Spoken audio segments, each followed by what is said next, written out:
Pugazhendhi sir, வணக்கம் sir. வணக்கம் கண்ணன். சத்தியம் டிவிக்கு காலை வணக்கம். வணக்கம் சார். இந்த 4 நாட்களாக அவர்களுக்கு பெரும்பான்மை கிடைக்கவில்லை என்றாலும் அதிக எண்ணிக்கையில் எம்எல்ஏக்கள் வெற்றி பெற்றிருக்கிறார்களே, அவரை ஆளுநர் அர்லேக்கர் ஆட்சி அமைக்க அழைப்பு விடுக்காததற்கு என்ன காரணம்? சட்ட ரீதியான என்னென்ன காரணங்கள் இருக்கின்றன? இது இப்ப ஒரு தவறான முன்னுதாரணம் என்னன்னு கேட்டீங்கன்னா, அடல் பிகாரி வாஜ்பாய் பிரைம் மினிஸ்டர் ஆகிறதுக்காக எடுத்த முயற்சியில் போதுமான எண்ணிக்கையே இல்லை, மிக குறைவாக இருந்தது.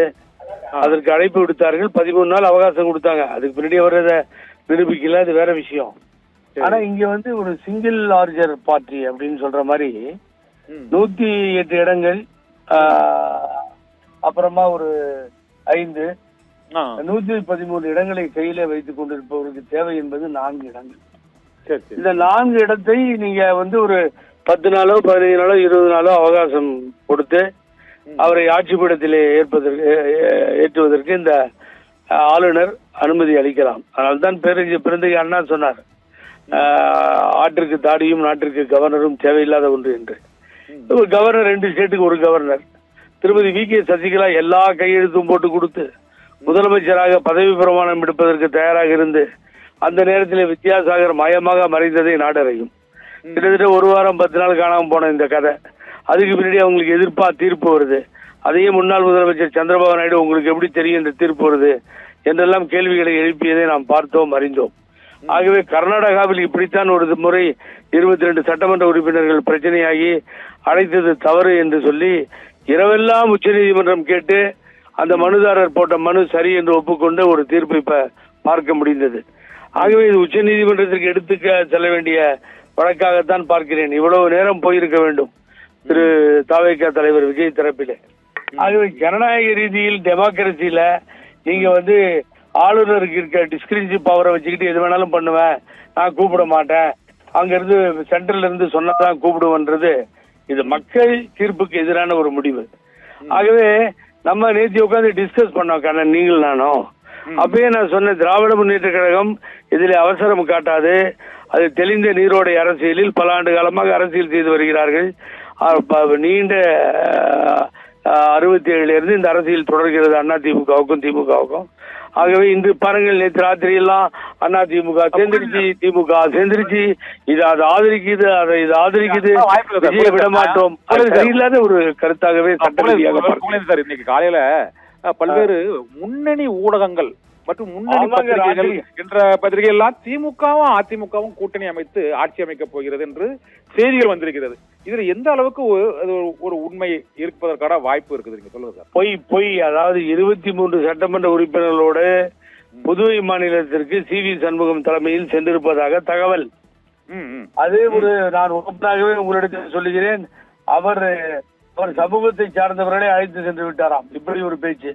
ஜாதியில் சேர்ந்தவர்கள் ஏனது ஜாதிக்கு தலைமை பொறுப்பு, பொதுச் செயலாளர் பொறுப்பை கொடுக்க கூடாது என்று அவர் சண்டை பண்ணி அது கொடுக்கிற வரைக்கும் ஆகாது, எடப்பாடி பழனிசாமி தலைமையை ஏத்துக்க மாட்டேன்னு.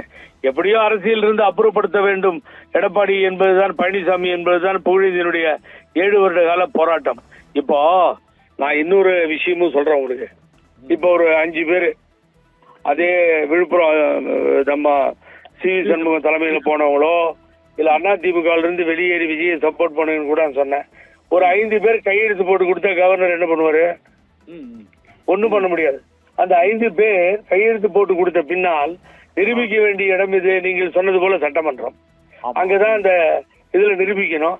அவங்க நிரூபிச்ச பின்னாடி அவங்க மேல என்ன ஆக்ஷன் எடுக்க முடியும்? பன்னீர்செல்வம் எதிர்த்து வாக்களித்தார் என்று தொடர்ந்த வழக்கு சபாநாயகர் தனபால் முடிவு செய்து இந்த வழக்கு இன்று வரை முடிவிற்கு வரவில்லை கண்ணன்.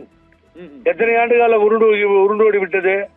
ஆகவே அதிமுக என்கின்ற பேனரில் தேர்ந்தெடுக்கப்பட்ட இரட்டை இலை மூலமாக தேர்ந்தெடுக்கப்பட்ட சட்டமன்ற உறுப்பினர்கள் 5 பேர் 6 பேர் விஜய்க்கு போன் பண்ணிட்டு இதுக்கு ஆதரவு தெரிவித்து ஜனநாயகத்தை வாழ விடுங்கள், இது டெமோக்ரஸி ஆகிவிடும். அதுதான் திமுக கூர்ந்து கவனித்து காலையிலேயே அறிக்கை விட்டு விட்டது, நாங்கள் தொந்தரவு செய்ய மாட்டோம் என்று. ஆகவே திரும்ப தேர்தல் உரிமையானால் அப்புறம் 200 சீட்டு தான் பார்க்க முடியும் விஜய்க்கு ஆதரவா. யாரும் ஜெயிக்கவே முடியாது, மக்கள் ஒத்துக்கவே மாட்டாங்க. நான் ஓபனா பேசுறேன், அவங்க மாதிரி ஏதோ ஒரு ஆதாயம் தேடி பேசுறாலும் நான் கிடையாது. ஆகவே சட்ட ரீதியாக கவர்னர் செய்து கொண்டிருக்கிறது தவறு. தவறை கவர்னர் உணர வேண்டும். எனக்கு ஒரு பயம் என்னன்னா, இப்ப அடைச்சி வச்சிருக்க எம்எல்ஏவை காப்பாத்துறது ரெண்டாவது, கவர்னர் ஊருக்கு போகாம பாத்துக்கணும். நீங்க 2 ஸ்டேட்டுக்கு ஒரு கவர்னர் தான், இது இவங்க இல்ல. எப்பயுமே கவர்னர் திடீர்னு கேரளாவுக்கு போவார், அங்க ஆட்சி அமைக்க போறேன்ட்டு அப்புறம் 10 நாள் வரமாட்டார்.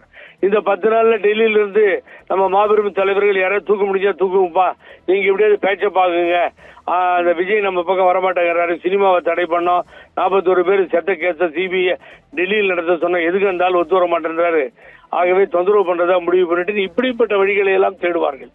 ஆகவே கவர்னர் சிறிதும் தாமதிக்காமல் நடவடிக்கை எடுக்க வேண்டும்.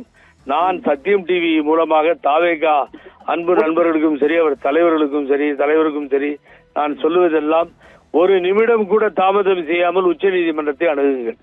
உடனடியாக இதற்கு வழி பிறக்கும். வேறு வழியே இல்லை.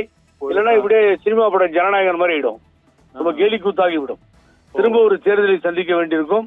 ஆனால் அது திமுகவுக்கும் அண்ணா திமுகவுக்கும் பாதகமாக போய் முடியும்.